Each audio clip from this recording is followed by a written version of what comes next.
The moon hung low in the ink-black sky, casting a pale, sickly glow over the desolate landscape. Beneath it, shrouded in thick mist, lay a lake that seemed to swallow the light whole.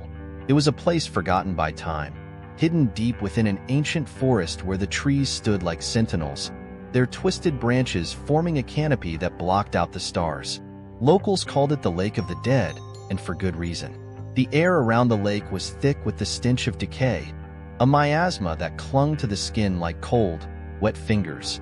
The water, dark as tar, lay still as a corpse, its surface unbroken save for the occasional ripple that spread out like a wound reopening. Legends said that the lake was cursed, a resting place for souls who had been denied peace in the afterlife. Those who ventured too close were said to hear whispers in the night, voices of the damned calling out from the depths, begging for release. On this night, the forest seemed even more silent than usual, as if holding its breath in anticipation. The only sound was the soft rustle of leaves in the faint breeze, a noise that was almost soothing, almost. But there was something else too, a faint echo carried on the wind. It was a sound that seemed to come from everywhere and nowhere at once, like a distant cry or a low, mournful wail. A lone figure appeared at the edge of the tree-line, moving cautiously toward the lake. This was not a place one visited willingly, yet here they were. As the figure drew closer, the outline of a woman emerged, her pale skin ghostly in the moonlight. Her clothes were tattered, clinging to her body as if they were the last remnants of her sanity. She looked around, eyes wide and haunted, before taking a hesitant step toward the water. Her name was Elise, and she had come to the lake in search of something, or perhaps someone. The stories she had heard as a child, whispered by her grandmother in the dead of night, had always frightened her. But fear had a way of drawing people in, like a moth to a flame. She was drawn to this place, pulled by an invisible force she could neither see nor resist. As she reached the edge of the lake, she knelt down, her reflection staring back at her from the inky blackness.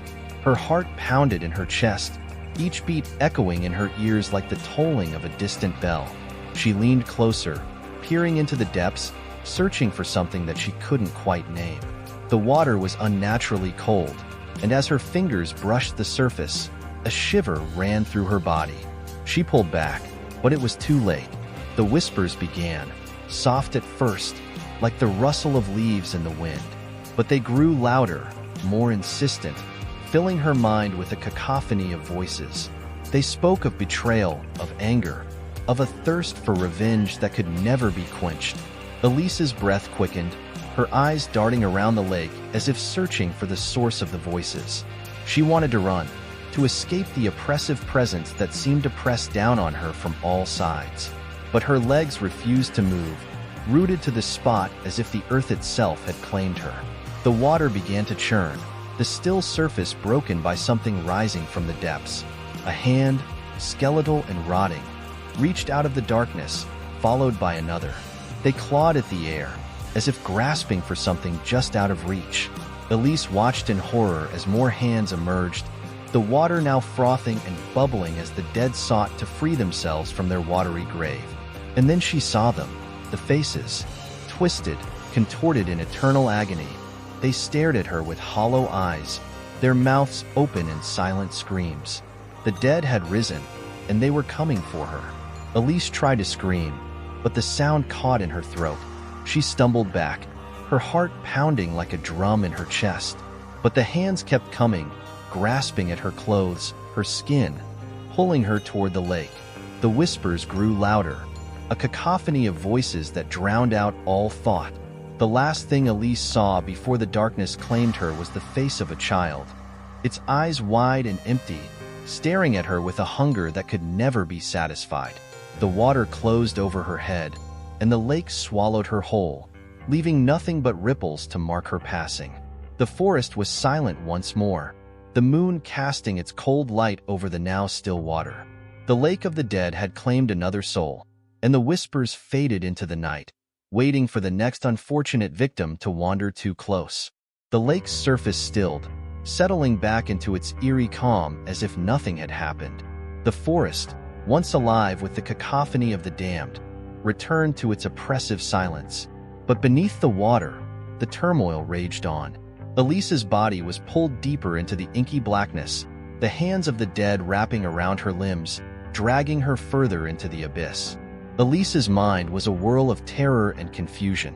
She tried to thrash, to fight against the grasping hands, but her strength was waning. The cold was unbearable, seeping into her bones, numbing her senses. Every breath felt like inhaling shards of ice, each one tearing at her lungs. Yet, amidst the chaos, she could still hear the whispers, those damnable voices, hissing secrets and curses into her ears. They spoke of sins unrepented, of lives snuffed out too soon, of wrath that had festered for centuries. Elise could feel their pain, their anger, like a weight pressing down on her chest, crushing her. The faces of the dead swirled around her, their hollow eyes boring into her soul, as if they sought to strip away her very essence, to make her one of them. In the depths of her despair, Elise caught a glimpse of something in the murky darkness, a faint glow, distant but growing brighter with each passing moment. It was a pale, sickly light, like the glow of a dying star, but it pierced through the blackness, drawing her gaze. The dead hands pulled her closer, as if they, too, were drawn to the light. As she neared it, the water grew colder still, almost unbearable. The whispers became more frantic, rising in pitch, until they were a deafening roar in her ears. The light grew brighter, and Elise could see that it was not a single source, but many. Countless pale orbs floating in the water, like the eyes of the damned, watching her approach. Then, without warning, the light exploded into a blinding flash, illuminating the depths of the lake in stark, ghastly detail. The water was teeming with bodies, hundreds, maybe thousands, each one in varying stages of decay, their faces twisted in eternal torment. They floated just beneath the surface, their eyes locked on her, their mouths open in silent screams. In the center of this macabre tableau stood a figure, its form indistinct but radiating an aura of pure malevolence. It was tall, towering over the dead like a king over his subjects. Its eyes burned with a cold, white fire, and its mouth was twisted into a grotesque grin, filled with jagged, blackened teeth. Elise could feel its gaze upon her, like a physical weight, crushing her spirit. The figure raised a hand, long and bony, and pointed directly at her. The dead surged forward, their hands clawing at her, tearing at her clothes, her skin. Elise screamed, a sound that was swallowed by the water, lost in the depths of the lake. As they pulled her closer to the figure, she felt her strength ebbing away, her will to fight slipping through her fingers like sand. The cold was all-consuming now, numbing her body, her mind, until all that remained was a deep, bone-chilling fear. The figure loomed over her, its grin widening, as if savoring her terror. And then, as her consciousness began to fade, Elise felt something stir within her, a flicker of defiance, a tiny spark of life that refused to be extinguished. She reached out, grasping at the last remnants of her strength, and with a final, desperate effort, she lashed out at the figure, her hand connecting with its cold, clammy skin. The effect was immediate. The figure recoiled, its grin twisting into a snarl of rage. The dead hands that had held her so tightly suddenly loosened their grip, and Elise felt herself falling, plummeting through the water. The light around her dimmed, the whispers fading into the distance, until there was only darkness and the sensation of freefall. Elise's body was weightless, suspended in the void, but her mind was still racing. She didn't know how long she fell. Seconds, minutes, hours? Time seemed to stretch and contract in the darkness, warping her sense of reality. All she knew was that the cold was gone, replaced by a strange warmth that enveloped her like a cocoon. Just as she was beginning to lose herself in the comforting embrace of the darkness, she felt a sharp jolt, like a hook being driven into her chest, pulling her upwards. The darkness shattered, replaced by a blinding light that seared her eyes. She gasped, her lungs burning as she was yanked back to the surface, breaking through the water with a violent splash. Elise's eyes flew open, her body heaving as she coughed up water, her chest heaving with the effort to breathe. She was lying on the shore of the lake, the cold, damp earth clinging to her skin. The forest loomed around her, silent and still, as if nothing had happened. The lake's surface was calm, reflecting the pale light of the moon. But something had changed. Elise could feel it in her bones, in the very air she breathed. The lake was watching her, its dark waters filled with unseen eyes. The whispers had gone silent, but she knew they were still there, lurking just beneath the surface, waiting for the next unfortunate soul to wander too close. Elise struggled to her feet, her body trembling with the effort. She glanced around, her heart pounding in her chest. She was alone, or so it seemed. The forest, once so familiar, now felt alien and hostile. The trees twisted and gnarled, their branches reaching out like skeletal hands. And then she saw it, a figure standing at the edge of the tree line, watching her with unblinking eyes. It was a man, tall and gaunt, his skin pale and sickly. His clothes were old, tattered, hanging off his emaciated frame like rags. But it was his eyes that caught her attention. Eyes that burned with the same cold, white fire as the figure in the lake. Elise took a step back, her breath catching in her throat. The man didn't move, didn't speak, just stood there, watching her with those terrible, burning eyes. She felt a chill run down her spine, a cold sweat breaking out on her skin. Then, without a word, the man turned and walked into the forest, disappearing into the shadows.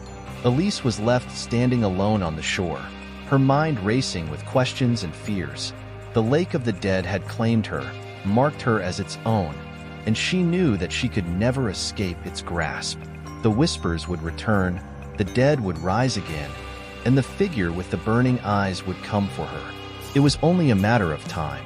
Elise stood motionless, her heart thudding in her chest as she watched the man disappear into the shadows of the forest. She knew she should flee, put as much distance between herself and the cursed lake as possible.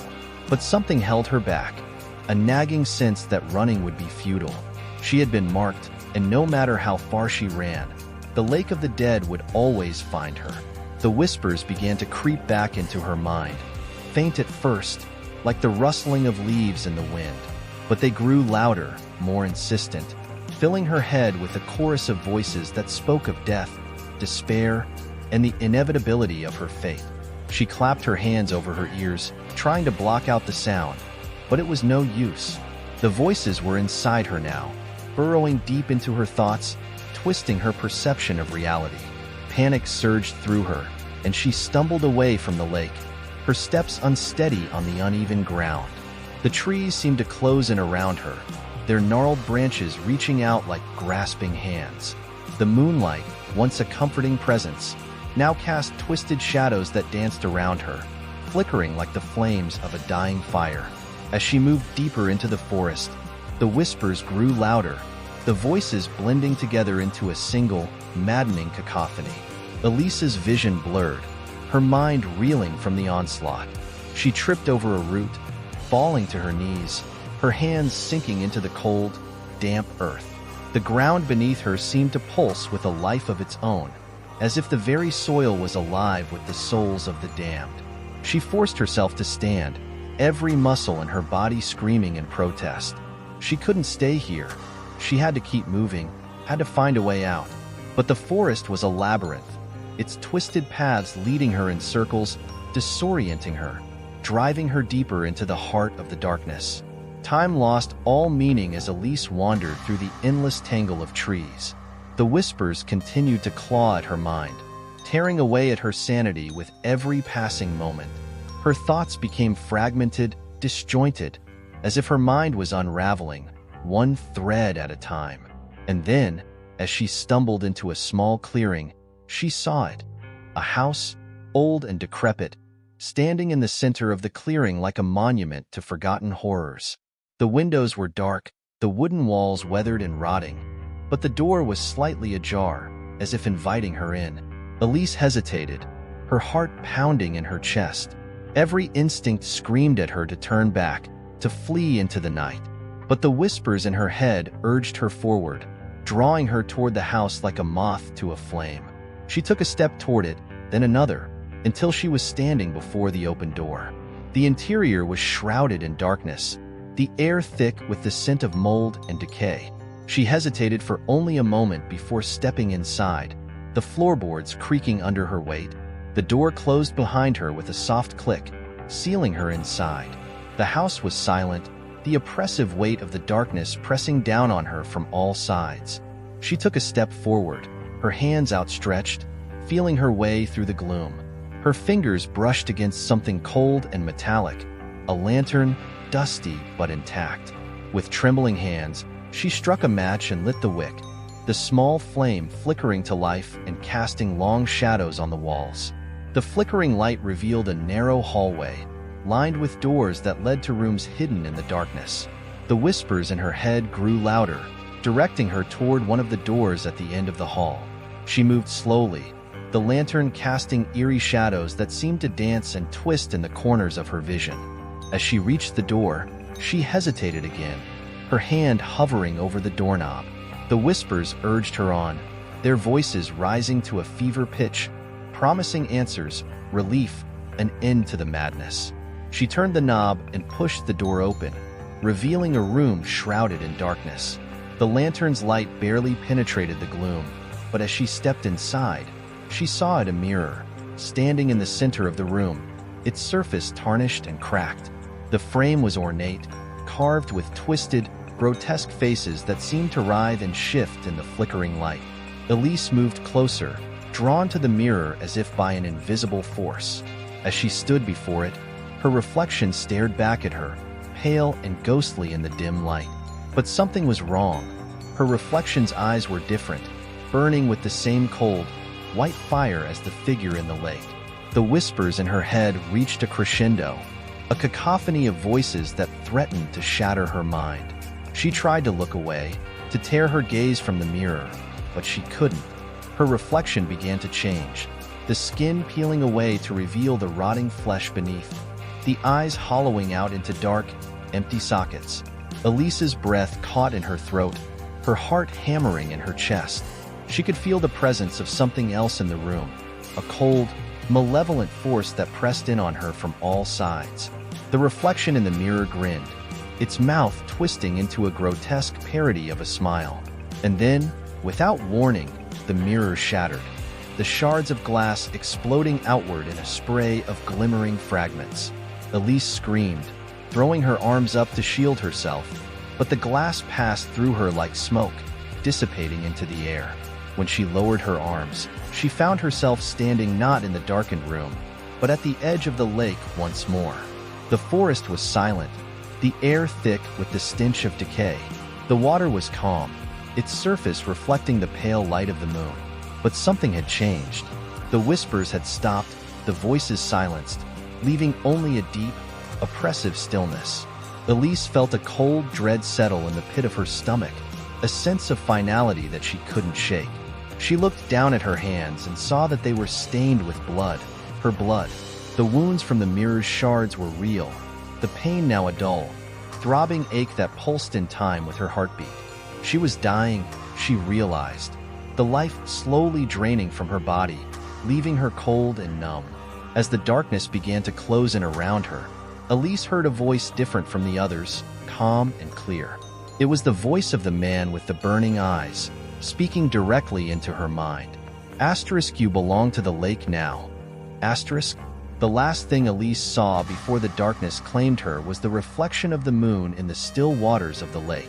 It was as if the lake was watching her, waiting for her to join the ranks of the damned. And as her body crumpled to the ground, her last breath escaping in a faint whisper, the lake's surface rippled, the water swallowing her up once more. The lake of the dead had claimed another soul, and the forest was silent once more. The moon hung low in the sky, casting its pale light over the desolate landscape, as if bearing witness to the endless cycle of death and despair. The whispers